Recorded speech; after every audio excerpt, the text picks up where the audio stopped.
Indonesia kemungkinan besar akan bubar apabila oligarki ini tidak ditahan untuk mengambil alih tanah-tanah di seluruh Indonesia. Oligarki sekarang sudah betul-betul menguasai politik. Bayangkan di PEK 2 itu banyak sekali orang karena tidak mau menjual tanahnya, maka dia dipidana. Dan itu puluhan yang terjadi seperti itu. Nah, akhirnya semua jadi ketakutan. Pak Presiden terpilih yang terhormat, apakah kita bisa mati bersama di dua tempat, yaitu PSN PIK 2 dan Rempang. Di Rempang, alasannya kan rakyat harus diusir karena tidak memiliki surat. Padahal dia tinggal sebelum Indonesia merdeka. Tapi mengundang Cina yang nggak punya surat, nggak ada sejarah nenek moyangnya di situ, untuk datang mengambil tanah rakyat Indonesia. Dan diberi surat. Tanah dikasih kepada investor yang mau datang 190 tahun. Dan mengusir rakyat hanya diganti rugi 6.700 per meter.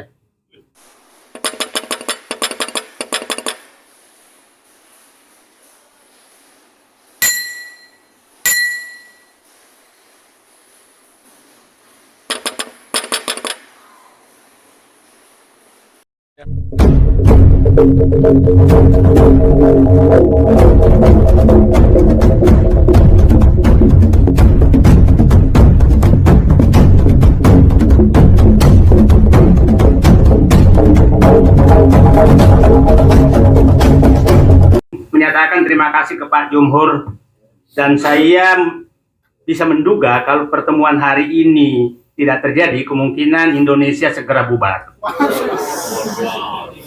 Seperti perkira Pak Prabowo 2030. Tapi karena ada pertemuan hari ini, maka insya Allah Indonesia tidak bubar. Saya ingin menyatakan, Jepang dan Belanda menjajah Indonesia itu tidak pernah ingin menguasai tanah. Yang dikuasai adalah rakyat dan mengambil hasilnya. Dan raja-rajanya yang dikuasai. Oligarki bukan mau menguasai Indonesia lewat ekonomi saja, tapi menguasai politik dan mengambil alih rakyat, tanah rakyat. Itu yang terjadi. Itu yang sedang terjadi sekarang.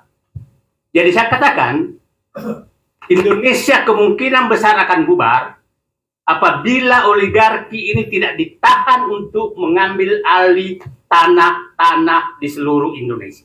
Itu saya katakan seluruh Indonesia. Nah, jadi sekarang kita semua ini muncul sebagai pahlawan untuk menyelamatkan Indonesia dari perampokan penggusuran rakyat oleh kaum oligarki. Oligarki sekarang sudah betul-betul menguasai politik.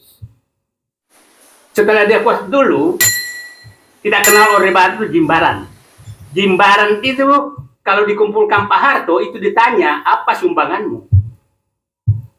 Sekarang kelompok Jimbaran baru ini yang oligar, kalau datang itu apa yang mau diambil? Itu perbedaannya. Lihat pada saat dikumpulkan di IKN, kan langsung menyatakan saya mau 190 tahun. Langsung menyatakan, hey investor semua saya mau ambil alih loh IKN. Jadi itu perbedaannya, apa namanya, pengusaha dulu adalah ditanya oleh Pak Harto, apa yang kami bisa sumbang Pak? Dia menanyakan. Sekarang meminta aku mau ambil ini. Nah, dan diambil itu tanah, bukan kekuasaan. Dulu mereka berbisnis itu hanya di ekonomi, dagang, industri. Sehingga muncullah industri banyak, sehingga menampung tenaga kerja. Sekarang yang diambil adalah tanah. Tanah itu milik rakyat, milik negara, itu perbedaannya. Dan ini harus dihentikan. Ini harus dihentikan, karena negara ini akan bubar. Nah, terima kasih Pak Heri Yulianto, siapa? Zainuddin, karena ini calon orang akan berkuasa. Jadi hari ini kita akan titipkan semua harapan kita agar negara Indonesia tidak bubar. Saya ingin menyatakan, saya katakan tadi pergeseran kendali kekuasaan itu sekarang betul-betul cara mereka adalah menguasai partai politik, mengendalikan partai politik untuk menentukan calon yang dia inginkan, mulai presiden, gubernur, wali kota, bupati. Setelah itu, dia meminta penetapan izin lokasi seluruh tanah yang ada. Setelah dia dapat surat izin lokasi, seakan-akan dialah punya hak untuk segala izin lokasi tersebut. Dan semua orang yang ada di situ harus diusir. Itu yang terjadi sekarang. Setelah itu harus diusir, maka seluruh aparat, seluruh preman, seluruh apapun harus bertindak atas keinginan dia. Saya kasih contoh. Bayangkan Pak, di ruangan ini ada korban PIK 2, tapi saya nggak usah tunjukkan siapa orangnya. Bayangkan di PIK 2 itu banyak sekali orang karena tidak mau menjual tanahnya, maka dia dipidana. Ada yang dipidana, coba bayangkan supaya publik paham. Jadi pemerintah daerah membuat seakan-akan portal di tanahnya orang. Setelah itu malam-malam dia bongkar sendiri portalnya, dan orang ini tidak mau jual tanahnya. Setelah itu dianggap bahwa merusak fasilitas umum. Padahal dia sendiri yang bikin, aparat daerah sendiri. Setelah itu, suami istri masukkan penjara. Setelah dalam penjara, anaknya ditekan, anaknya bikin perdamaian dengan pengembang. Setelah setuju dijual, maka langsung malamnya dikeluarkan. Pidana loh bisa dikeluarkan oleh. Itu kasus. Ada lagi kasus, saudaranya dibujuk, terus dipenjarakan saudaranya, dengan alasan pemalsuan surat, dengan saksi bahwa memang saya palsukan. Setelah itu, bernegosiasi dengan aparat, kemudian lepas lagi pidana pemalsuan, tapi bisa dilepaskan oleh komando dari oligark. Bayangkan kalau perdata masih masuk akal, ini pidana. Jadi dirancang pidana untuk menangkap orang agar mau bernegosiasi melepaskan tanahnya. Dan itu puluhan yang terjadi seperti itu. Nah, akhirnya semua jadi ketakutan. Nah, itulah yang terjadi di lapangan. Kalau rakyat kecil gampang, ditakut-takutin aja tiap hari. Ditakut-takuti tiap hari, maka dia akan melepaskan tanahnya. Coba bayangkan Pulau Panjang yang dekat Cilegon itu sudah saya dapat informasi kemarin sudah jual 10.000, 25.000 per meter, sudah habis juga. Jadi hampir semua pantai utara Tangerang ini sudah habis. Dan itu terjadi di seluruh Indonesia. Dan semua ketakutan. Jadi saya berharap bahwa nanti Pak Ferry, ini saya senang sekali mendapatkan pernyataan Presiden terpilih kemarin, menyatakan saya mau mati di atas kebenaran, membela kepentingan rakyat dan keadilan. Itu kata-kata yang menurut saya sangat pegang.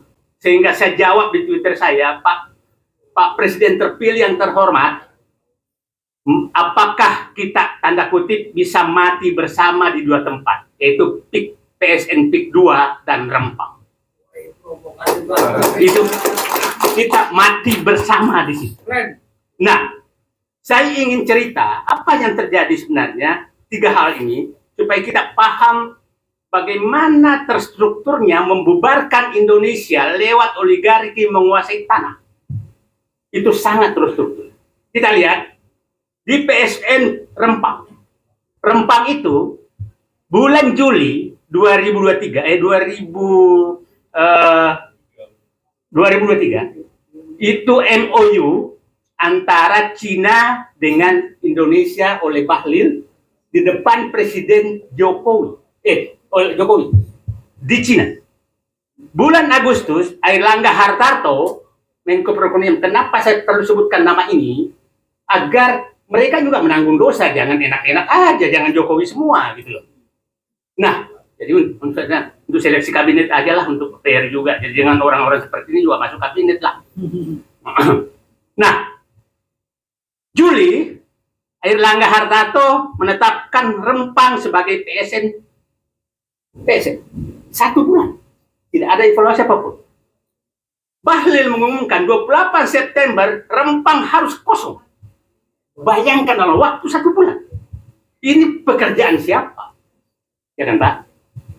Nah, dalam sebulan semua.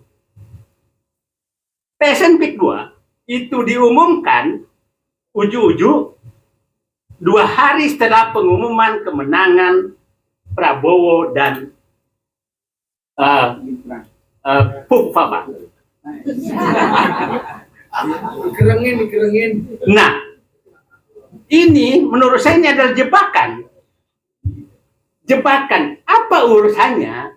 Saya udah kelilingi semua tuh. PIK 2, PSN PIK 2. Saya paham betul. Alasannya, yang selalu yang dipakai ini Menteri Pariwisata. Rempang kan Eco City juga kan? Ini juga Eco City. Apa hubungannya Eco City dengan ini semua? PSD juga Eco City. Ini bungkus apa ini Eco City? Ya kan? Nah, kita lihat sana.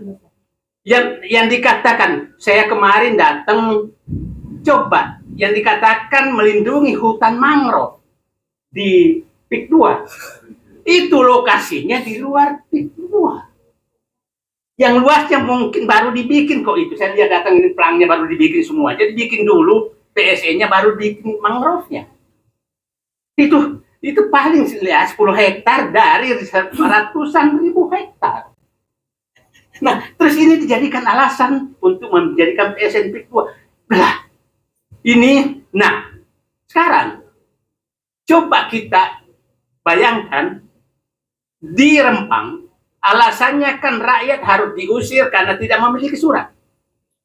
Padahal dia tinggal sebelum Indonesia merdeka.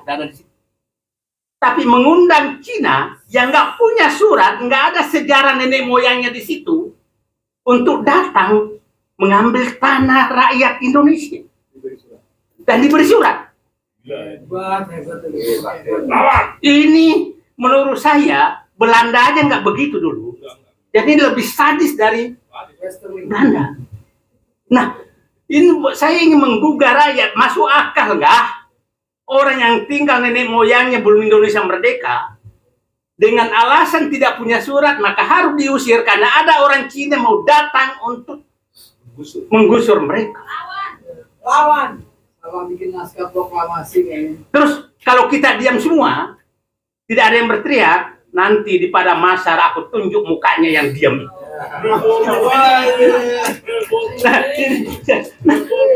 Kan udah nggak masuk akal saya sama sekali. Nah, itu ini dan itu harus diusir. Saya kebetulan ke sana, yang menarik tuh ibu-ibu yang berjuang di sana, bukan bapak-bapak. Dan ketemunya saya orang Bugis lagi di sana, ibu-ibunya Bugis Aceh. Bugis Aceh lagi. Bugis Aceh. Wah, gawat. Nah, sekarang kita masuk ke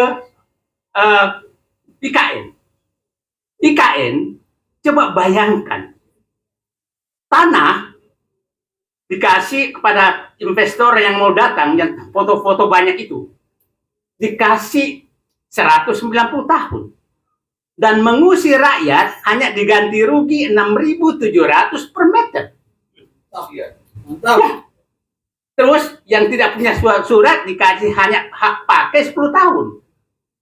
Ini logika mana? Investor dari negara mana tuh antah berantah nggak jelas, kau kasih 190 tahun, rakyatmu kau usir. Ini logika mana?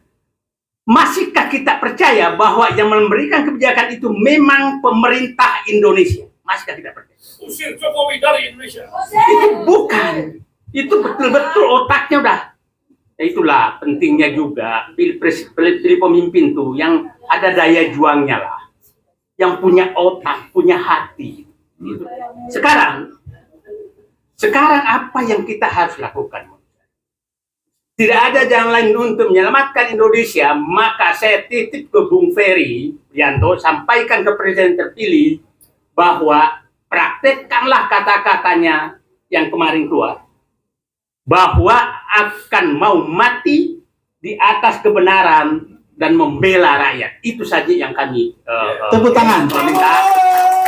Dan kami ingin prakteknya itu terjadi di 3 tempat saja dulu. PSN PIK 2, Rempang dan IKN. Itu saja yang kami harapkan, dan insya Allah kalau beliau setuju mau lakukan itu, insya Allah kami semua akan ada di lapangan dan meneriakkan selamat datang pahlawan Indonesia yang menggagalkan pembubaran Indonesia oleh kaum oligark. Itu kata-kata menurut saya. Selamat datang Pak Prabowo yang kembali menyelamatkan Indonesia dari pembubaran Indonesia oleh penguasaan lahan oleh kaum oligark yang sedang dilaksanakan oleh rezim Jokowi. Dan itu harus dihentikan. Oke.